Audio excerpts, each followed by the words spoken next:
নমস্কার বন্ধুরা, আমার চ্যানেলে আপনাদের সবাইকে স্বাগত জানাই।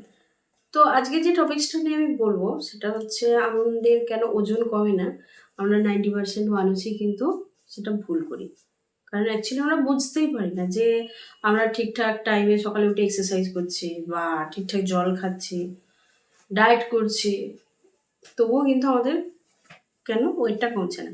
কিছু কিছু বেসিক অথচ খুব সাধারণ ছোট সূক্ষ্ম কারণ আছে যার কারণে কিন্তু আমাদের ওয়েটটা কমছে না। ১ নম্বর হচ্ছে ঘুমটা। আমাদের কিন্তু ৭ থেকে ৮ ঘন্টা কিন্তু ঘুমটা শরীরে মাস্ট। তো এই ঘুমটা যদি আমাদের ৭-৮ ঘন্টা না হয়, তাহলে কিন্তু শরীর মনে করে যে আমার খুব টায়ার্ড। সেক্ষেত্রে কিন্তু ফ্যাট বার্ন করবে না শরীর। তাহলে তার ফলে আমাদের কি করতে হবে? মিনিমাম ৭ থেকে ৮ ঘন্টা আমাদের কিন্তু একটা শরীরকে রেস্ট দিতেই হবে, ঘুমাতে কিন্তু হবে। ২ নম্বর যেটা, সেটা হচ্ছে লবণ কম খাওয়া। লবণ যদি আমরা অতিরিক্ত খাই, অনেকের অভ্যাস আছে দেখবেন ভাতের সাথে বা এমনি একটু বেশি লবণ খাওয়া, সেটা কিন্তু খেলে হবে না। এক হচ্ছে এটার ফলে কি, লবণ যদি আমরা একটু বেশি পরিমাণে খাই, তাহলে কিন্তু লবণ শরীরে জলকে ধরে রাখে। তাহলে এর ফলে কি হবে? এর ফলে যেটা হবে, আমাদের কিন্তু শরীর কিন্তু জল ছাড়বে না, যার ফলে কিন্তু ওয়েটটা কিন্তু কম হবে না। আমাদের কি করতে হবে? অ্যাভারেজ পরিমাণে যেটা ঠিক সেরকম মানে লবণ ইউজ করতে হবে খাবারে। মানে এক্সট্রা যদি আমার কারোর অভ্যাস থাকে খাওয়ার, সেটা কিন্তু খেলে হবে না। প্যাকেট জাতীয় খাবার কিন্তু খাওয়াটা বন্ধ করতে হবে, জাঙ্ক ফুডটা বন্ধ করতে হবে। নাম্বার 3 হচ্ছে খাবার কম খাওয়া।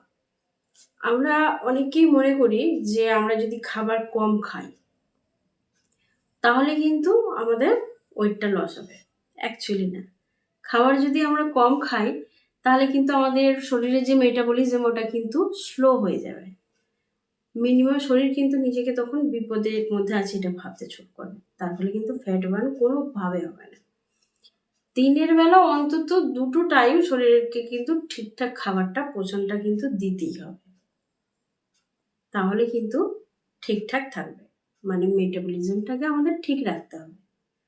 নাম্বার 4 যেটা, সেটা হচ্ছে আমাদের সঠিক পরিমাণে একটা ডায়েটের মধ্যে আসতে হবে।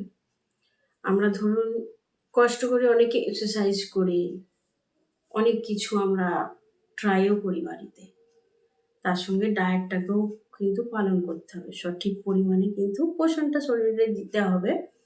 সেই পরিমাণে সঠিক পরিমাণে পোষণ যদি শরীর পায়, শরীর যদি মনে করে যে না ঠিক আছে, তাহলে কিন্তু সে ফ্যাট লেভেলটা কিন্তু বার্ন করবে। আরেকটা হচ্ছে যেটা আমাদের স্ট্রেস, মোস্ট ইম্পর্ট্যান্ট। স্ট্রেস কিন্তু আমাদের বেলি ফ্যাটকে বাড়িয়ে দেয়। যদি স্ট্রেস আমাদের বেশি হয়ে থাকে, তাহলে কিন্তু কোনোভাবেই কিন্তু বেলি ফ্যাট কমানো যাবে না। আমাদের টেনশন মুক্ত হতে হবে, স্ট্রেসটা কমাতে হবে। তার জন্য কি করতে হবে? রোজ ৫ মিনিট আমাদের চোখ বন্ধ করে ধীরে ধীরে এরকম করে শ্বাসটা নিতে হবে। তার ফলে কি হবে? শরীর আস্তে আস্তে কিন্তু স্টেবল হবে। এর ফলে আমরা যেটা করব, আমাদের ধীরে ধীরে কিন্তু ফ্যাটটাকে শরীরে বার্ন করতে পারবো। ওয়েট অনুযায়ী, হাইট অনুযায়ী সঠিক যদি আমরা খাবার খাই, এক্সারসাইজ করি, তাহলে কিন্তু আমাদের শরীরকে আমরা ঠিক রাখতে পারবো। শরীর যদি আমাদের ঠিক থাকে, ওয়েট যদি ঠিক থাকে, শরীর সুস্থ থাকে, তাহলে সেক্ষেত্রে কিন্তু মেডিসিনের পরিমাণটাও আমাদের কম লাগে।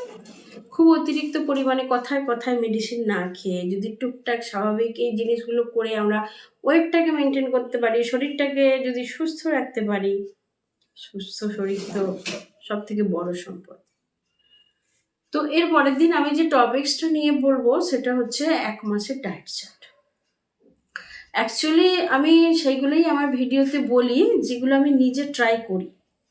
নিজে কোনো কিছু ট্রাই না করে আমি কিন্তু সেই ভিডিও কিন্তু দেব না। আমার নিজেরও ওয়েট কিন্তু অনেক বেড়ে গিয়েছিল। আমি সঠিক পরিমাণে ডায়েট কিন্তু এসেছি, যার ফলে আমারও অনেক প্রবলেম হচ্ছিল। তো আমি সেগুলো আস্তে আস্তে যখন বাড়িতে করছি ট্রাই, আমি সেগুলো আস্তে আস্তে ফল পাচ্ছি।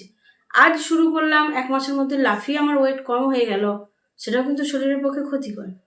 ধীরে ধীরে স্টেপ বাই স্টেপ করলে শরীর সুস্থ থাকবে এবং আমি নিজে সেই চার্ট ফলো করে কিন্তু উপকার পাচ্ছি। তাই এর পরের ভিডিওতে আমি সেটা আপনাদের সঙ্গে শেয়ার করব।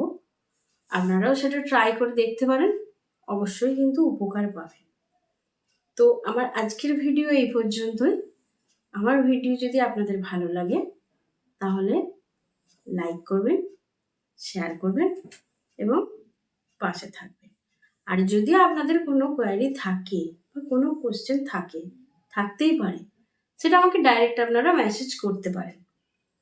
কোনো বিষয়ে জানতে গেলে বা কোনো টপিক্সের উপরে যদি আমাকে ভিডিও দিতে বলেন, সেটা আমি দেখে আপনাদের অবশ্যই যেটা সঠিক সেটা কিন্তু আপনাদের কাছে আমি তুলে ধরব। তো আমার আজকের ভিডিও এই পর্যন্তই। সবাই ভালো থাকবেন, সুস্থ থাকবেন।